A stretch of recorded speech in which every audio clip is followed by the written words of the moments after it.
Well, you see that it's 2 past, so let's go ahead and get started. And so thanks everybody for coming to the IGB seminar today. I'm very excited and honored to introduce Dr. Nathan Springer. Nathan's a McKnight Presidential Endowed Professor in the Department of Plant Biology at the University of Minnesota. He's in one of the places that's colder than it is in Illinois today. So he received a PhD from the University of Minnesota in 2000, and his thesis research in Ron Phillips' lab involved cloning of DNA methyltransferases from maize and analysis of aneuploid-induced syndromes. Nathan was then a postdoctoral researcher in Sean Kepler's group at the University of Wisconsin in Madison, and he worked on the functional genomics of maize chromatin. He joined the faculty at the University of Minnesota in 2003, and his lab uses classical genetic, molecular genetic, and genomic approaches to study natural variation for gene expression in chromatin in maize. So his research group has also been involved in research on imprinting, heterosis, and structural genomic variation in maize. And so we're excited to have you here today, Nathan, and he's going to talk today about attempts to identify and understand the sources of regulatory variation in crop genomes. And just as a reminder, if you have a question, please put it in the chat and I can moderate those. So thank you. Thank you very much, Lisa. Thank you all for joining. Hopefully you are able to have some lunch and listen to me, and I don't put you to sleep while you eat lunch. Okay, so one other thing I'll just iterate that Lisa mentioned, feel free to type questions throughout. I encourage her to interrupt me. So if you have questions or something is unclear, go ahead and interrupt. So I'm going to try to weave together a couple stories today, and we'll see if I do an effective job of it or not. But these are some research stories coming from a couple different folks in the lab. Pete Crisp and Peng Zhu are recent postdocs that have left the lab to start their careers, and Jackie Noche is a grad student that just defended last week. So I'm going to tell you some of the work they've been doing. And there we go. So broadly speaking, the things I'm going to talk about fall under a couple of ideas. So one of the ideas that most of us are becoming familiar with is that we have genome sequences for many plant species, and yet we're still working to try to identify what parts of these genomes are functionally relevant and how we find the variation that controls key traits. So in a species like maize, where we have abundant diversity, and abundant both at the phenotypic level and as well as at many different molecular levels, how do we connect particular SNPs, indels or structural variants, transposons, or epigenetics or expression level variants to changes in phenotype? Now, a particular question that I'm interested in is, so if we start from the premise that part of how plants respond to environments or conditions is through changing regulation of genes, how is it that we generate that novelty? So if we have a case here where we have plants on the left that are pretty happy, plants on the right here that are relatively unhappy. These plants just survived a cold stress event, not as cold as it is outside right now, but cold enough. We assume that the ancestral state for most genes was to not respond to a particular environment. They would have similar expression levels with or without the stress. Yet at some rate, some alleles gain the ability to respond to a stress, and selection probably increases the frequency of these alleles if they give a benefit to tolerating that stress. So one of the things I'm really curious about is what happens to the cis regulatory elements to generate novel regulatory patterns. So I'll come back to this idea in a while, but the three topics I'm going to kind of try to weave together. We're going to start with talking about how we annotate the functional content of a single genome. Then we'll talk about how we look for and try to understand regulatory variation between lines, and then we'll shift to talking about potential roles of transposons. Now, when we try to describe a genome, okay, the genome has a number of features in it. The features we think about first are usually the genes. So we try to draw these colorful figures because, I don't know, journals seem to like them and they give you some feeling like you're displaying information, whether or not you actually are. But the part we really care about in these is often the genes. So this picture on the bottom is probably a better illustration of how most of our brains think about genomes. We think about genes and potential transposons, these red circles. And then there are probably regulatory elements somewhere here as well. Now, I didn't draw those because we have a much tougher time predicting where those are. So I'm going to talk just a little bit about annotating genes and transposons, but we'll spend more time on regulatory elements.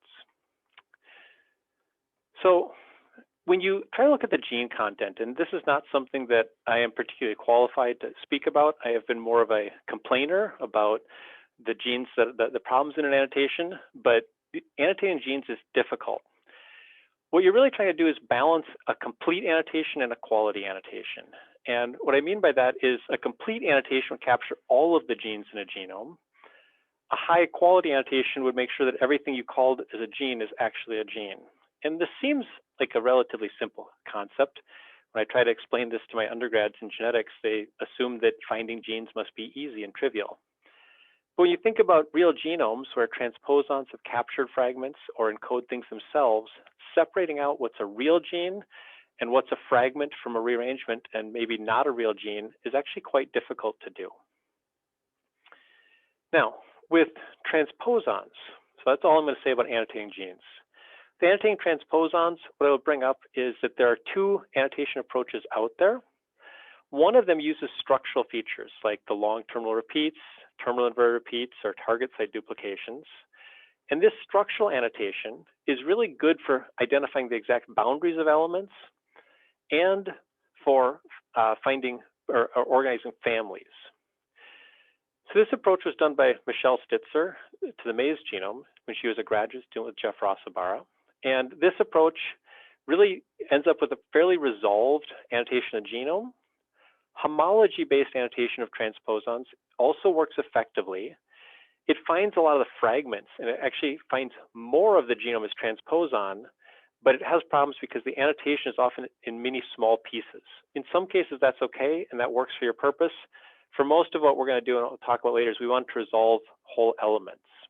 Okay. I keep pushing the wrong button to advance.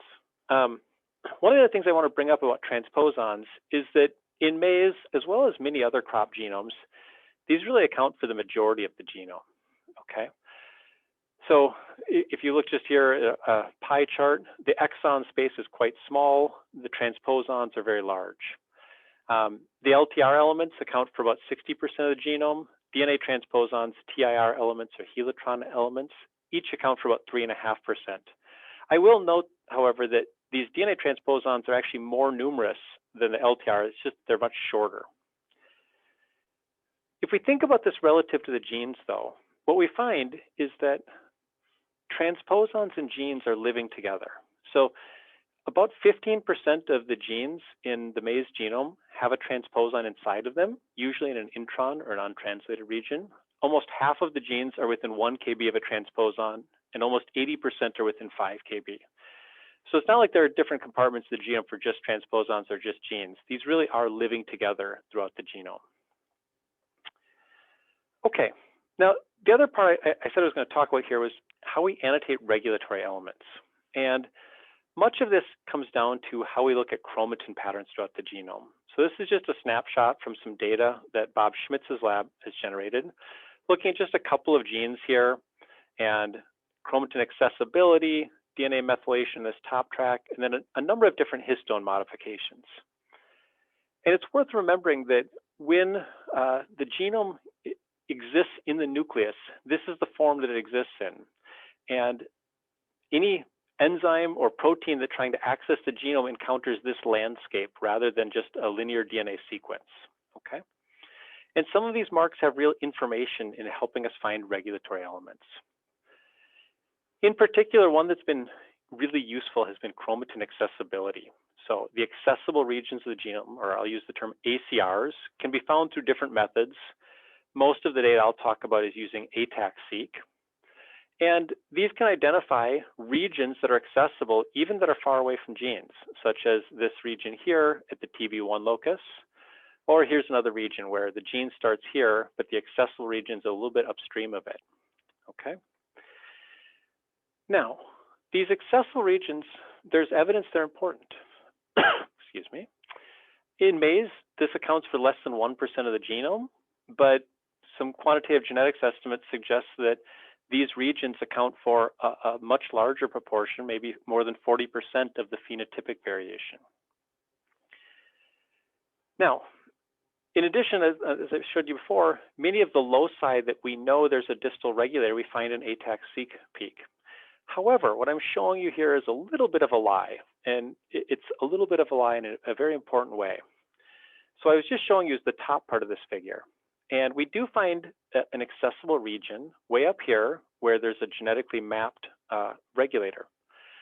However, if you look in a different tissue, if you look in inflorescence where this gene is actually expressed, we see a slightly different accessible region. You actually still see a peak here, but it is not as high as this peak.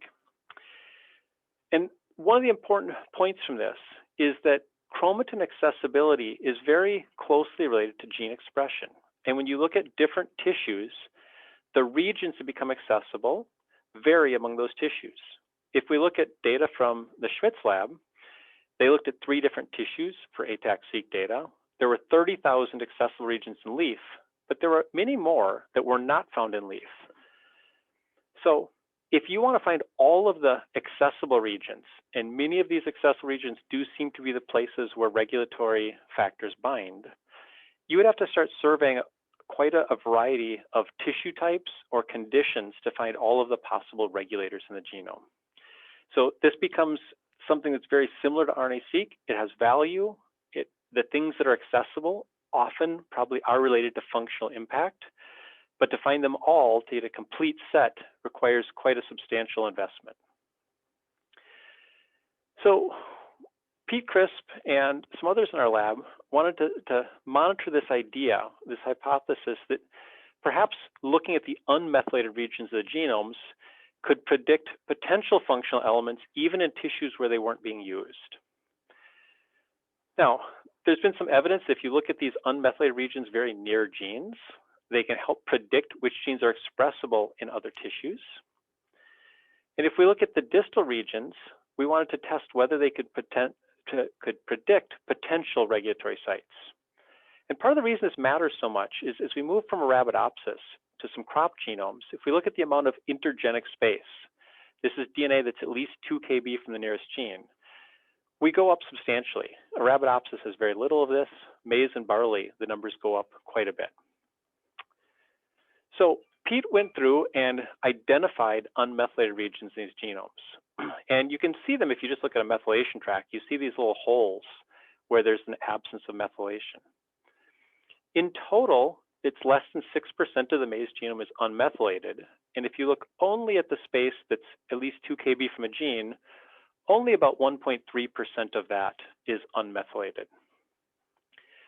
Now, one of the things I want you to notice here, and I'll show you this again later, is this is DNA methylation data from leaf tissue. This is from root. For the most part, these look identical, and they are virtually identical. There are small quantitative differences, but for the most part, methylation patterns are very stable in vegetative tissues. Now, I told you about accessible regions, and I've told you about unmethylated regions. So let's look at how they compare to each other.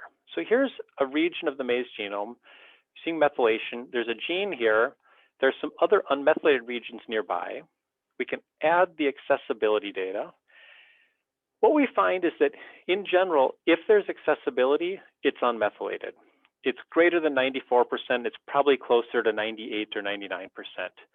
How you do this calculation depends on whether you filter out regions for which you have DNA methylation data or not. If you filter those out, this goes up to about 98%. But there are a bunch of regions, the ones in green here, that are unmethylated but not accessible. Shown in a Venn diagram, this is what it looks like. There's a much larger set of unmethylated regions that mostly encompasses accessible regions, but some of these unmethylated regions are not accessible. So what are these inaccessible unmethylated regions about? Well, one of the things that we saw very early on was that if we just looked at expression of genes in the same tissue we gathered the methylation data and the ATAC data, the accessible UMRs are very correlated with highly expressed genes. The inaccessible UMRs are found in all kinds of genes, even genes that are not expressed in this tissue. Now, I brought this point up a second ago. This is the same Venn I showed you earlier of looking at accessible regions in 3 tissues. okay? But if I take this exact same root and leaf tissue and look at the overlap of unmethylated regions, what we see is 99.98% overlap. So the vast majority of unmethylated regions are stable between these different samples. Now, I am not telling you that methylation never changes. If you look at endosperm or some reproductive cell types, you will get changes.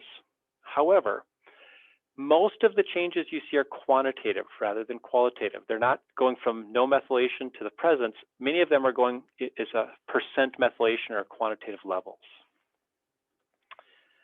So ACRs are very dynamic.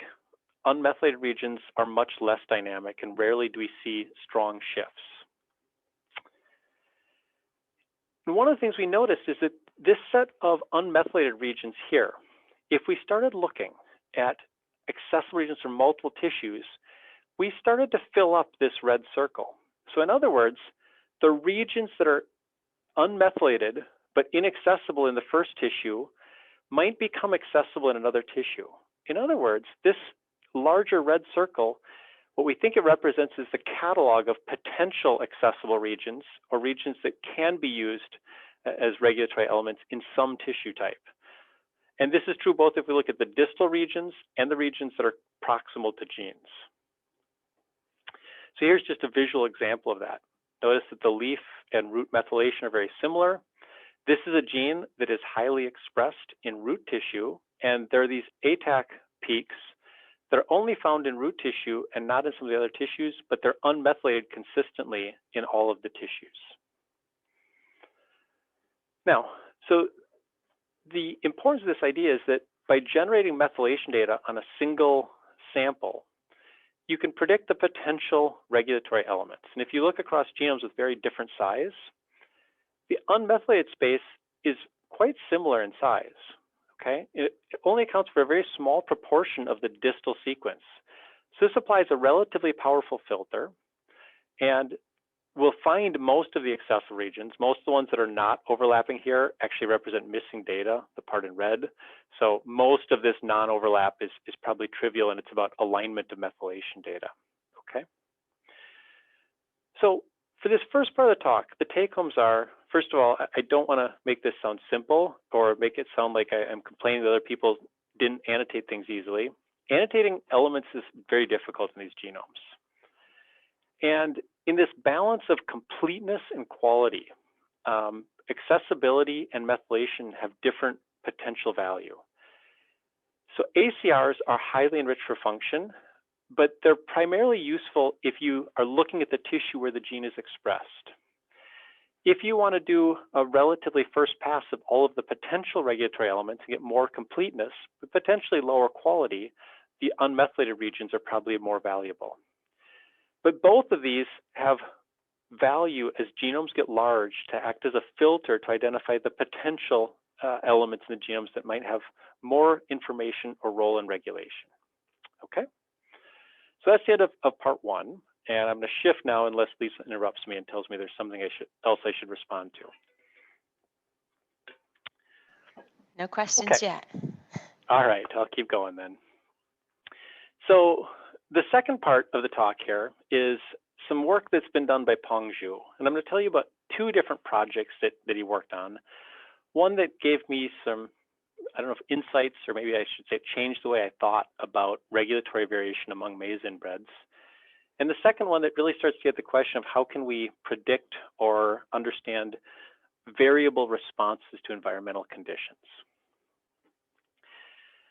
So in the first project, we were comparing expression between two maize inbreds, B73 and Missouri 17.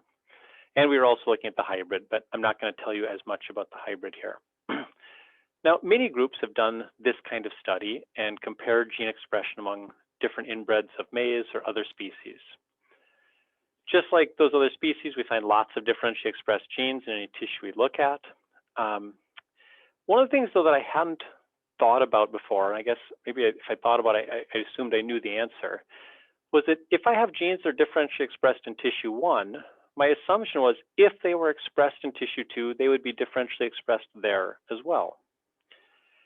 But by having an atlas of developmentally matched samples that were collected at the same time at the same stage, we could start asking this question of how consistent is variable expression? What we found is that the vast majority of genes that are differentially expressed only show differential expression in less than 20% of the tissues in which they are expressed. Only a small minority, the ones in green here, show consistent differential expression most of the times when this gene is expressed. Not only that, this is a somewhat complicated figure, but what we're looking at here in blue, if a gene is differentially expressed in multiple tissues, if it's blue, it means it's always higher for B73. If it's orange, it's always higher for Missouri 17. If it's pink, it means that in some tissues, B73 is higher expressed, but in other tissues, Missouri 17 is higher expressed. These mixed effects are very prevalent, and they suggest something about the causes of variable expression. So here I'm just showing you two genes. B73 is shown in blue, Missouri 17 is shown in red. What I want to emphasize is that there's not one allele that is higher expressed, one's lower. Instead, they're just different. They drive different tissue or stage-specific expression patterns. Now, I didn't put it on this plot, but if I showed you the hybrid would actually be halfway in between at most of these stages. So hybrids actually have a different developmental or tissue-specific pattern of expression than either parent, because they're essentially the sum or the average of these two patterns. Okay, so this says interesting things about what might be going on in heterosis and how this variation combines. But it also says something about how we start thinking about the causes that drive variable expression. I guess before, I knew that a lot of this was cis-acting based on studies of allele-specific expression, and I had assumed that a lot of this related to one promoter was just stronger than the other. And instead, I think it's much more about the inputs, the various motifs or transcription factor binding sites present in one allele vary for the other allele. So there's not a higher expressed and a lower expressed allele in most cases. Instead, they just have different inputs that drive expression of these two different alleles. So keep that thought in mind. We'll come back to some of those potential inputs later. But you know, one of the challenges of doing that study was that working with different developmental stages adds some complexity in terms of what cell types and developmental timing. So we wanted to further think about what drives variable expression. We decided to start using some abiotic stress experiments. And in particular, we settled on heat and cold because they're very easy to apply in a controlled fashion at a specific time and take away that stress. So maize seedlings vary in how they respond to a cold or heat stress. Here I'm showing you cold. This genotype Ki11 really doesn't like this cold at all. F7 is pretty tolerant of it. So we set up this experiment. I'm not going to go over the details of the design, but essentially we were looking at 3 maize inbreds as well as their F1 hybrids. We also have a little bit of data from some other lines. I'm not going to talk about that as much. And we looked at plants that were subjected to either a heat stress or a cold stress. And in total, we had about 300 samples of RNA-seq data here. And you could use this to identify genes that go up or down in response to heat or cold. We could also use this time course data to say how many of them are early or late responders. The F1s could be used to identify allele-specific responses. And what we really wanted to do is ask the question, could we use promoter sequence to predict responsiveness and variability for responsiveness? So to some degree, what we want to be able to do is say what's going on in the promoter change. And this is kind of taken from the end of the story, and I'm not going to come back to this because this part we have not resolved yet. But here's a particular gene. In 4 of the inbreds, it doesn't change at all in response to cold. In the rest of the inbreds, it is substantially downregulated. The 4 that don't respond are shown with red arrows here. They have a very different promoter structure. Once you get into the gene, they have some other variants, but these variants are not associated with the differential expression. Unfortunately, we can't resolve which part of this promoter matters because the whole block of it is pretty distinct and different. So up here, the red dots are some of our candidates, what we think might be important in this promoter. And I'll come back to how we've found those now.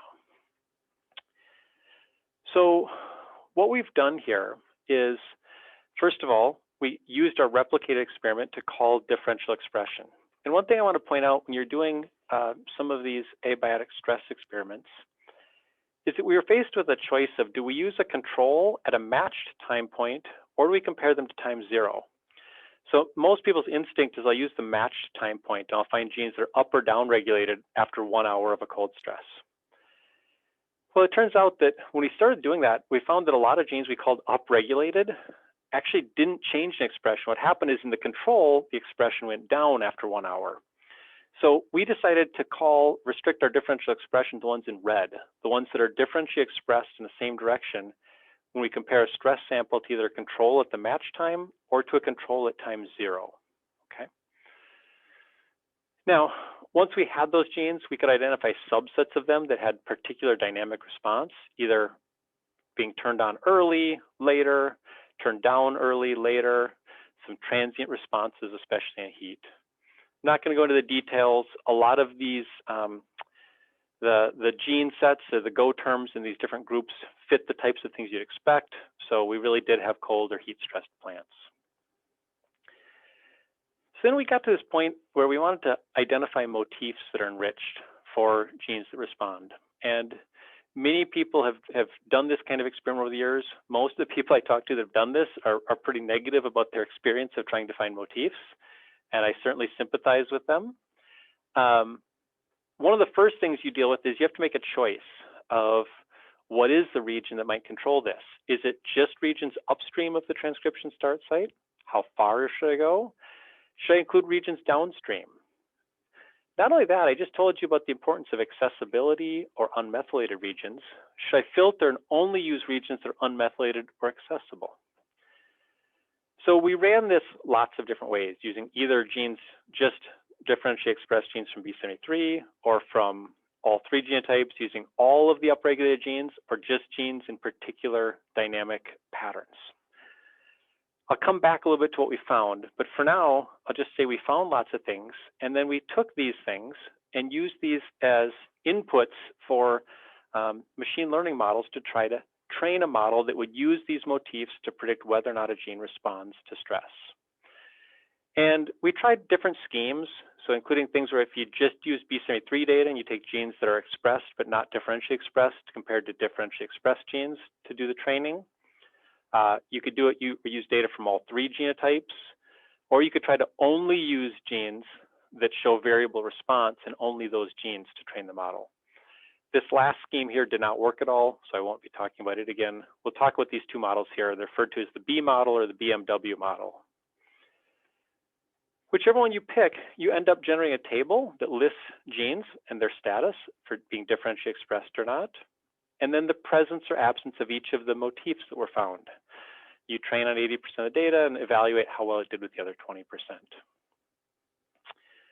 So I'm going to just go through some take-homes. I'm probably going to run out of time, so I'm not going to go through the details of the slides. But the first thing we noticed is that predictions improved by using more sequence, and they especially improved by using things that are upstream and downstream of the transcription start site. And one of the things I want to emphasize is in this case, we're training models based on transcript levels, which is not the same as expression or transcriptional rate. So in other words, I think that sometimes we tend to forget the role of RNA stability in some of these traits. And I think a lot of the motifs we're finding downstream of the start site probably play important roles in the stability of these transcripts. Second, one of the things we want to test is how much better is our prediction accuracy if we only take a group of genes that show, say, early or late activation, compared to if we use the model where it just takes all upregulated genes. I'll tell you, usually it improves things, and it depends on which group you're looking at. Sometimes, so for cold downregulation, it's pretty substantial. In other cases, like cold downregulation, it doesn't really improve things. It actually gets worse, okay? So there's a trade-off because to get these dynamic patterns and doing time course experiments requires more investment and more sampling on the front end. it might be worth it, but it is not universally helpful here. Now, I told you before that we could use these unmethylated or accessible regions. So if we only use, whoops, I'm sorry, I went the wrong way. There we go. If we only use motifs that are present in unmethylated or accessible regions, do we do better at our prediction than if using all of the motifs in that whole region?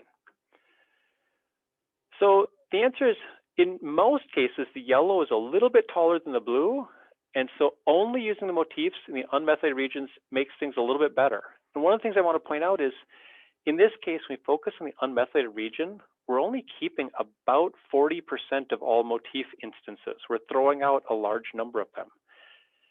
So it means that even by using less information, we improved our predictions a little bit.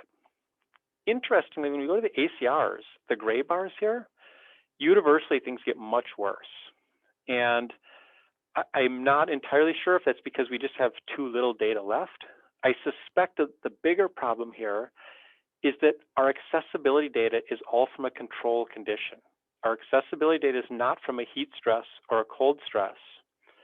Therefore, we're looking at what was accessible before the stress happened, which probably is less informative for predicting a change in response to that condition.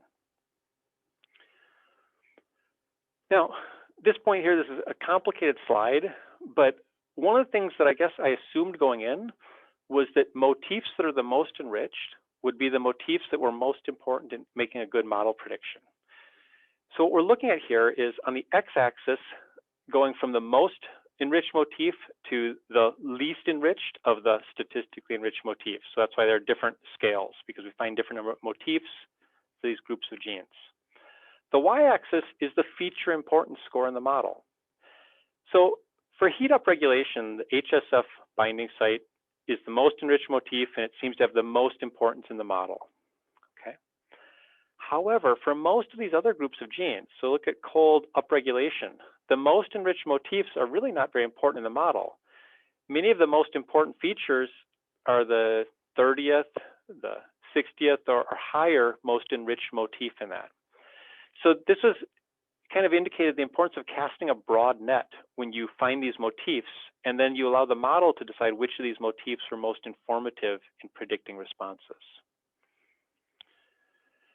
Now, we get to the crux of what I wanted to do, or what I naively assumed I could do in the beginning, which was, how well do I predict across genotypes? So what I'm showing you here is, if I make a model with B73 and then test it on the other two genotypes, so this is the pink compared to the green and blue, it performs way better in B73, where the data came from, than in the genotype for which it wasn't trained, okay? However, if I make a model using all three genotypes, now my performance is a little more equivalent across genotypes, and it goes up quite a bit. I actually am pretty sure it goes up too much. We're overfitting the model because we are including the same gene multiple times, and you start to borrow information from one haplotype to the next, which probably gives the model an unfair advantage. But we wanted to give it this unfair advantage for the next thing I wanted to test, which was, even though I'm generally doing a good job at prediction, how do I do it predicting genes that we know have clear differences in responsiveness? So what we find, and this is a complicated figure, but if things were working really well, the stuff in the red boxes should be, those are the correct predictions. So what I'm showing you here is, if both alleles respond, the model could have predicted both genotypes respond, only one or the other, or neither. So when they both respond, we predict that okay. When only B73 allele responds, but the other genotype does not respond, most of the time we predict that both of them should have responded. So we're actually doing a relatively poor job. Even if we remove all of the transacting variants based on using allele-specific expression, this only goes up to about 20% and about 10%. So even if we focus on cis-acting variants, the model is not doing a great job of accurately predicting them. And I told you I made this model here that's a little unfair, the BMW, because I assumed maybe I could do a better job of predicting allelic variants with that. Not really. I don't put the slide in here, but these two, the yellow one here and the green one here, get a little more balanced, but our prediction accuracy doesn't go up much. So the take home from this second part of the talk, there's lots of expression variation among lines, both between genotypes in standard conditions, as well as for responsiveness.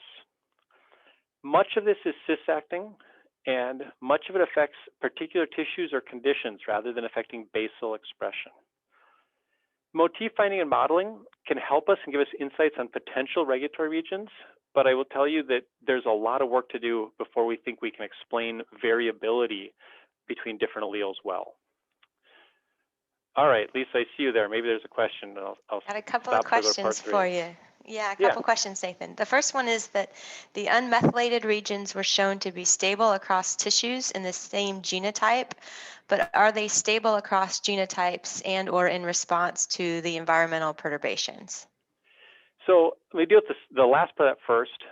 They are quite stable in response to environmental perturbations, especially only a couple hours, because methylation really usually changes based on following replication and multiple cell divisions. We don't have time for many changes here.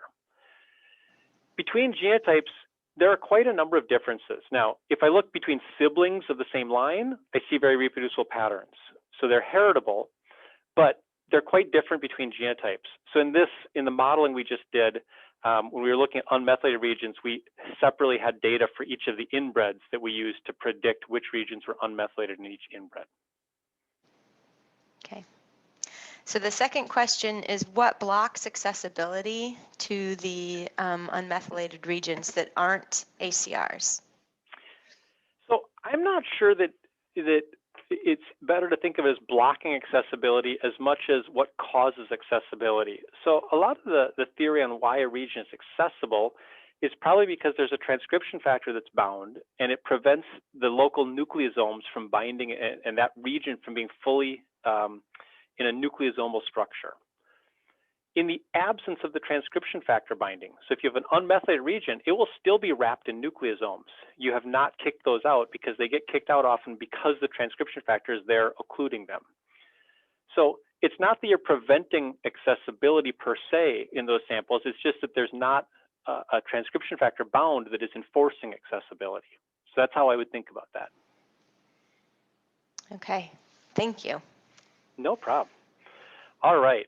So the last section, and I don't have a lot of time left here, so this one I'll go kind of quickly. I could spend the whole talk on this last section, and I could be really happy, but not everybody loves transposons the way I do. So I'm just going to give you some overviews of research part of this was by Jackie, part by Sarah. Shakai has done some of these stories, and Michelle really helped for the annotations. So what are the role of transposons? So I showed you this slide before. I told you I was interested in what happens to this promoter. And when you really think about how do you create novel regulatory information, how do you create that? SNPs could potentially create a transcription factor binding site, but the idea that transposons might land here and bring with them a whole set of sequences that weren't there before really does provide more of an opportunity for potential novelty or novel regulatory inputs. And this is the idea that Barbara McClintock suggested when she thought of transposons as controlling elements and their influence on nearby genes. And we see many examples across plant and animal species of both transposons that potentially interrupt existing regulatory elements, as well as transposons that might create novel regulation. So we were interested in looking at this genome-wide, and we had evidence in Maize that some transposon families are associated with responses to stress. But really, we wanted to look at the variability among genotypes. So to do that, you have to look at the local sequence and look at transposon content. Hugo Duner's group had done this a number of years ago where they'd sequenced regions of the genome of around 100 kb. And I'm just going to show you 4 haplotypes here. All of these colorful triangles are transposons. You notice that the transposons that are near genes are quite distinct in these haplotypes. So transposons are dealing with different genes nearby. We wanted to look at this genome-wide. And so Sarah Anderson, when she was a postdoc in my group, worked with Michelle to do a consistent annotation and develop essentially a comparative genomics approach for classifying transposable element insertions as shared or not shared. I want to emphasize in the next couple of slides, when I tell you transposons are not shared, it's not necessarily because they're entirely gone from their genome. It's that that particular insertion at that locus is present or not present. Sorry about that. Got to turn my phone off. Okay. So what we find when we compare any two genomes is that almost 500 megabases of transposon space is present in one and missing in the other. This is about 20% of the Maize genome. If I look across 4 inbred lines, these are the transposon space that's shared in all 4 genotypes. This is what's present in only 3, 2, or 1. Now for scale, for those of you who think about Arabidopsis, these are multiple Arabidopsis-sized genomes of DNA content that are varying between these genotypes. I want to emphasize this is not necessarily varying because of new movement. There are very few recent jumps of transposons. These are ancestral haplotype differences that are still segregating in the population. If we think about this on a perspective relative to genes, I showed you the top part of this figure earlier. Now just look at these bottom numbers. Just in 4 genotypes, and not even 4 wildly different genotypes, almost 8% of genes vary for the presence of a transposon. A quarter of genes vary for the presence of a transposon within 1 kb. So transposons are living with very different neighbors among genotypes. So transposons themselves are variable in the genome. In order for them to influence gene expression or to think about that hypothesis that they're potentially contributing to regulatory variation, we wanted to test a couple of ideas about the expression of transposons, their accessibility, are there accessible regions or unmethylated regions in them, and ask, are they influencing nearby genes? So in terms of looking at the transcriptome, so the genome, there's way more of it that's transposon than genes. The transcriptome is largely from genes, but this is not a zero contribution of transposons. There are several thousand transposon families that actually have detectable expression. If we look across many different developmental stages, what we see is most of them have in this 3 to 5% of expression from transposons. In a couple tissues, it goes higher. I was excited when I first saw this. It turns out it's fairly trivial. There are 1 or 2 transposons that are contributing to most of this gain, and we're not even sure they're real transposons. We think they might be examples of a transposon that captured a gene that is highly expressed. So the ones that bump up here are less interesting, but the 3 to 5%, that's the number I would focus on. That 3 to 5% is not coming from the same transposons in all of these tissues. Instead, most of them are very specific. Here's a transposon that's expressed in leaf, but not at all in roots, floral tissues, or endosperm. Here's one that's only expressed in endosperm. So many of these transposons are very tissue specific. Only a subset show consistent expression. And if we look across the genome, transposons actually have more tissue specificity than genes do. So they're not just noise, it's always at the same level. And this is not just across development. If we look at different stresses, we can see transposons that are only turned on in some stresses or others. Okay. Now, I'm not going to go over all the data. If you're interested in this, there's a preprint from Jakai that just got accepted, where he looked at the responsiveness of transposons in different genotypes.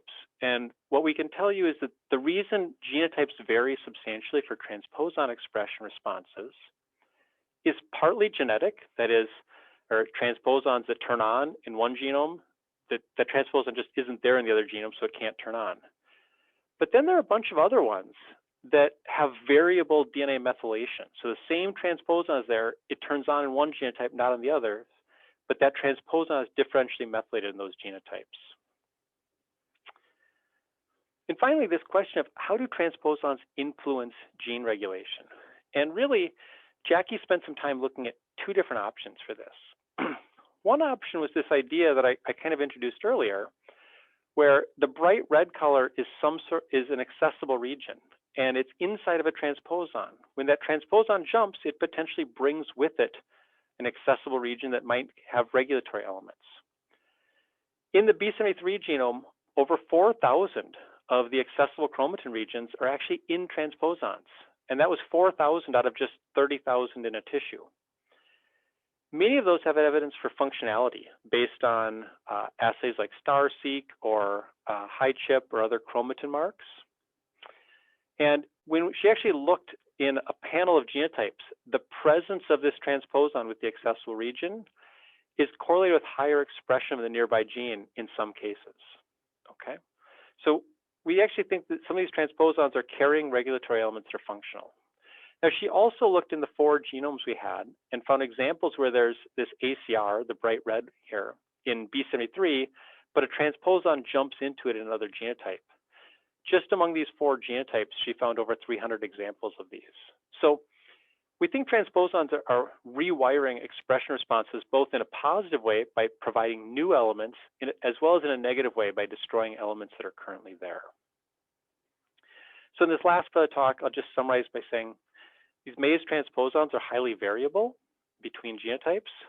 They're variable in expression, and they do contribute to expression, and they can drive variable regulatory elements near genes. I don't know, so I'm pretty sure that this hypothesis is true in at least 1 or 2 instances. I don't know what proportion of the regulatory novelty that we see in plants is coming from transposons. And that's one of the things that we're really interested in understanding is this just a rare example phenomena, or is this relatively common? So to summarize overall, hopefully you got your lunch and are ready for your afternoon. And the things you can remember from this is that some of these chromatin maps, they can be important in helping to annotate a genome and finding potential regulatory elements. And this is especially valuable for people dealing with these genomes with very large species. In terms of that middle part of the talk, I'm pretty sure that there's a lot of cis-regulatory evolution. I still wish I had better tools or better predictive ability to understand it.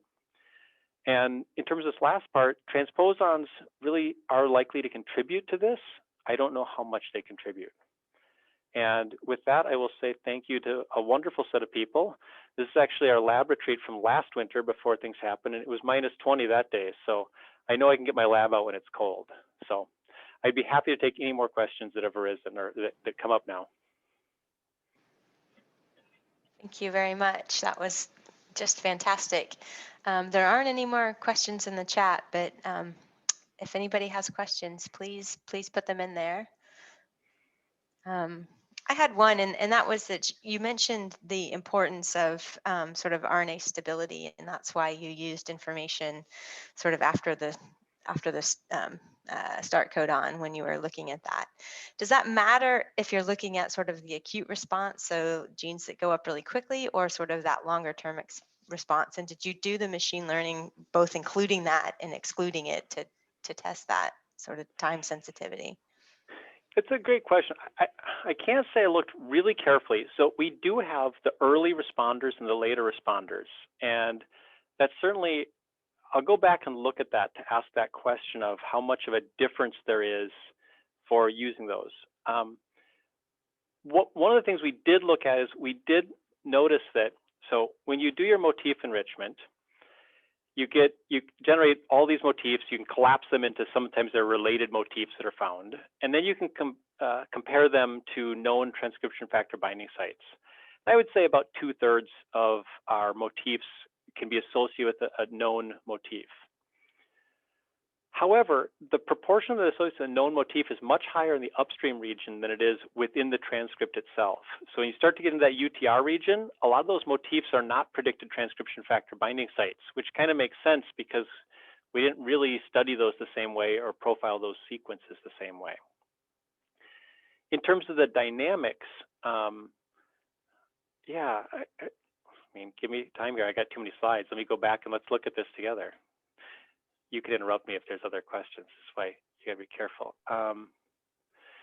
So I guess it's not shown here, so I don't have a good way of looking at this. So if you look at, this is just at the earlier late time points. This is the problem, some of this got put into supplemental figures because they had too many columns. And so at the end where you have this sort of late repression or you know, I mean, here you're showing early repression, but if you had sort of a late repression column, just curious if it would go away. So one of the things is, like for cold, there was a heat repression and a late repression group that came out of the clustering. For heat, we actually didn't find a substantial number of genes that had a later repression. Most of the changes in heat were pretty early. Cold had a lot more things that took longer to show up.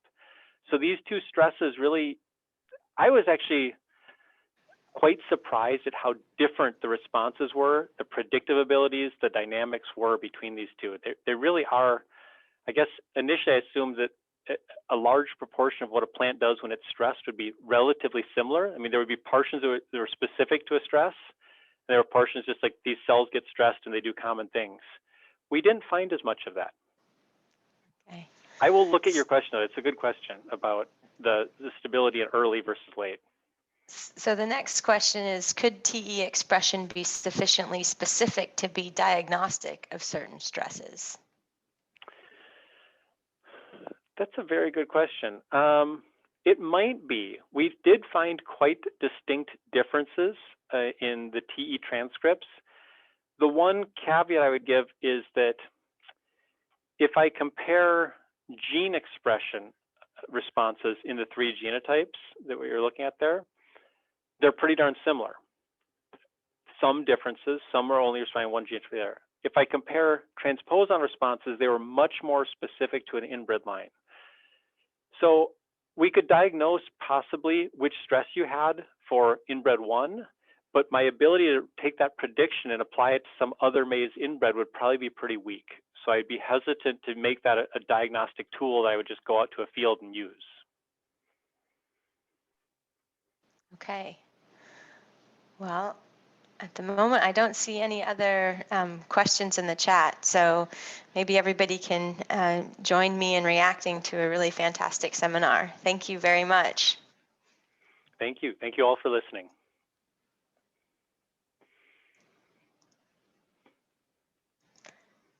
All right, Nathan, take care.